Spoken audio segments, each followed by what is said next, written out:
Welcome to Introduction to Automation. This is going to be a completely online class.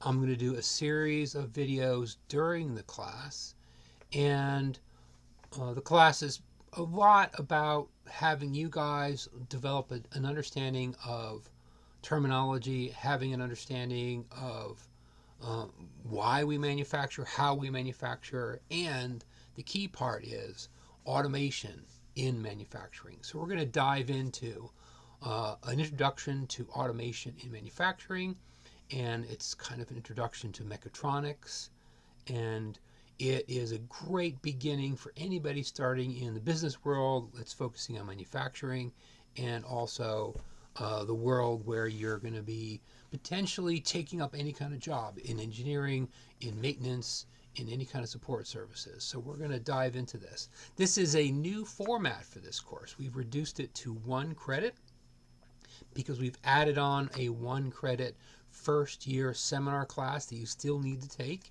if you're pursuing our mechatronics degree, whether the certificate or the 2-year degree. So this is just reduced to 1 credit. It's not going to be a very difficult course. You have to get the book. And the purpose of this video is to introduce the content, talk about the way we're delivering the course, which is using Brightspace D2L. So I'll talk about what's in there and expectations. We're going to talk a little bit about discussion items, and we're going to talk a little bit about the book. So those are the key topics for today. So let me go ahead and share my environment with you. And the first thing you're going to see is that here in D2L, we've got an environment here where all your classes are laid out for you to look at. In my case, I have 5 classes that I'm responsible for this semester. The class that this recording is for is going to be the Introduction to Automation class, and I've got 2 different sections I'll be running. One is Introduction to Automation V50, and the other one is Introduction to Automation X01. This is going to be posted in the V50 version, so let's dive into that. Let's talk about what's in this D2L shell. In D2L, you're going to see a banner at the top, and in my case, I'm showing an image from the textbook that we're using for this course. Any announcements will appear right below the banner. Instructor contact information I will fill out, so we're going to fill that out so you can get a hold of me here on D2L. But the main thing we're going to talk about here is in the content. You're going to have multiple modules, and the modules are going to be roughly 2-week modules. So a module will last roughly 2 weeks, and in those modules I'll be opening them up and making them visible to you approximately a week ahead of time. So let's dive into the first module, Module 1, and we can see that we've got 3 sections in this module. We've got read, watch, and do. Pretty self-explanatory. We also have a checklist that helps you out. I don't really know that the checklists are required, but it helps people sometimes if they can review the checklist, they can see the things they have to do. In the content of the browser, you have 2 ways of looking at it. You can look at it like this from the main screen, or you can actually go into the content. This is the way I like to look at the content for the course itself, is click on my content tab, and now I get a view of all the content on the left in sort of a navigation view, and on the right you'll see the actual content. So in Module 1, we've got 3 sections. Read, things you need to read. Watch, some videos I prepared for you to watch. And do. These are the assignments that are due this week and next week. In this case, we have 2 assignments. They're both quizzes. One is just going to be a syllabus quiz. This is just asking you to read the syllabus and answer the question. Everyone should get 100% on this quiz. The second one is a Chapter 1 quiz. So after you have reviewed Chapter 1 in the textbook, you can take this quiz. So let's go back up to the top here and let's dive into the syllabus. Um, but just so you know, this should be your primary navigation for all of your content. You can go look at quizzes. You'll see that there are some quizzes that haven't um, been required yet. You still might be able to open them. Please don't open quizzes early. You're just going to screw up the system. You can also look at grades. If you have any questions about grades and email and other sorts of things you can do from D2L, then I would urge you to get together with your first year seminar folk or ask me directly about them, and I can spend some more time going through the other aspects of D2L. We're going to focus on only two aspects, which are the content here, and then later on we'll talk about discussions. So in content, the first thing I'm going to do is say, when you want to look at content, you can click on it. Now, when you click on it, it opens in D2L. Sometimes D2L doesn't do a good job of opening up certain documents properly. You're much better off downloading the document if you have a computer with any sort of Microsoft environment on it. You can download the document and open it up using your native software on your computer, like PowerPoint or Word and so forth. It's a much better way of reviewing these documents. So let's go ahead and download the syllabus by clicking on that little down arrow, and we can see that in my version, which is Chrome of the browser, I get a little message at the top right that says I've downloaded the syllabus. So then I go ahead and click on Show in Folder, and I can see where I've downloaded the syllabus to. In this case, it's right here in my download folder. So I double click on the downloaded syllabus and I can open it. Like I said, you can view the syllabus directly from the native D2L software, but I find that you get a better view of it if you download it and open it in the native software that it was developed in. Another thing is, if you didn't already know it, by going to Hack, you get free access to Microsoft's suite of software, Word, Excel, PowerPoint, and so forth. So you get free access to that Microsoft 360. So you should be able to open up all these documents native if you have a PC that can handle this.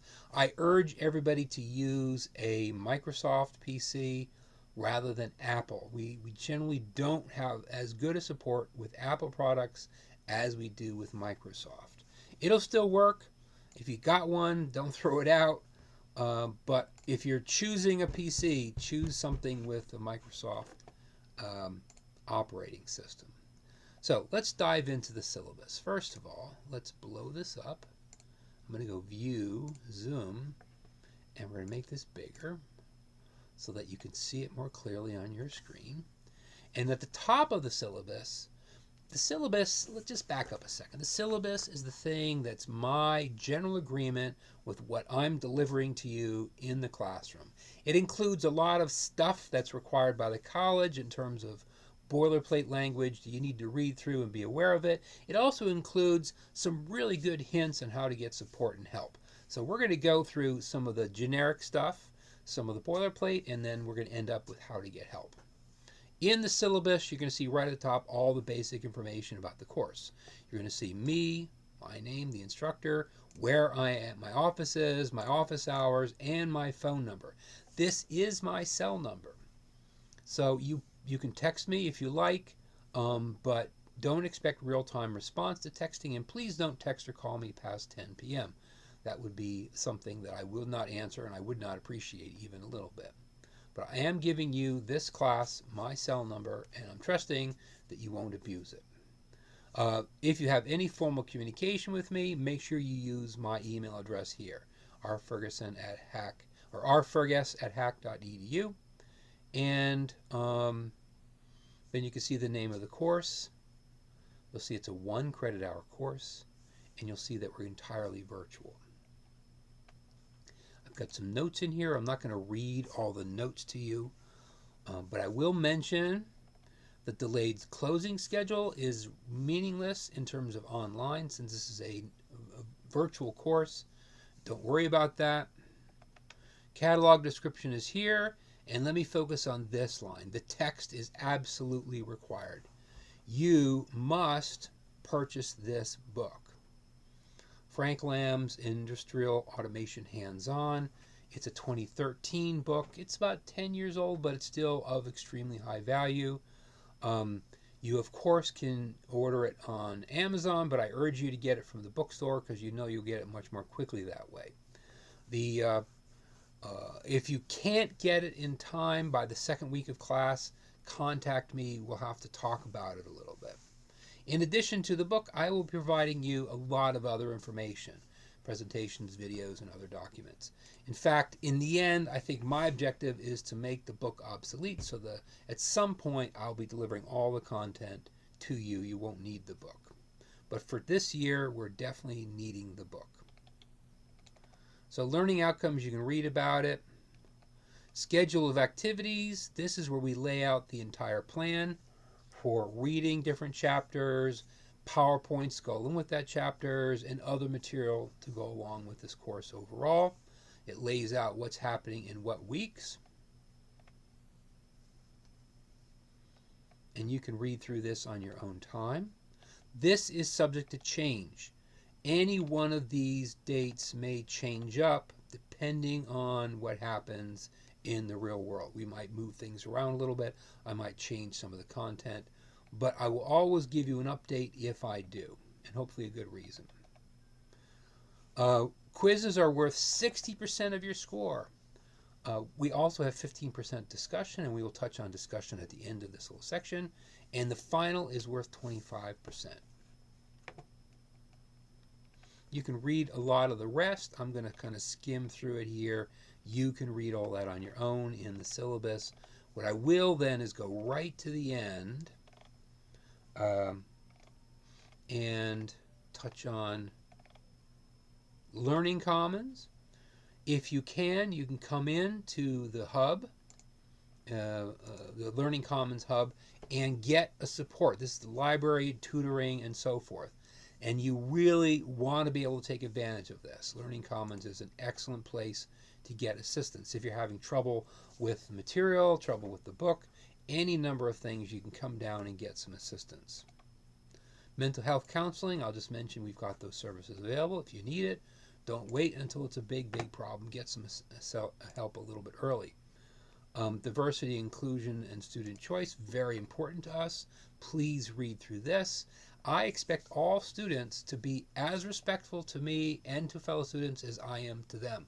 So I expect respect and kindness and reasonably supportive interactions all around. And I will do that as much as I possibly can. I expect the same from my students.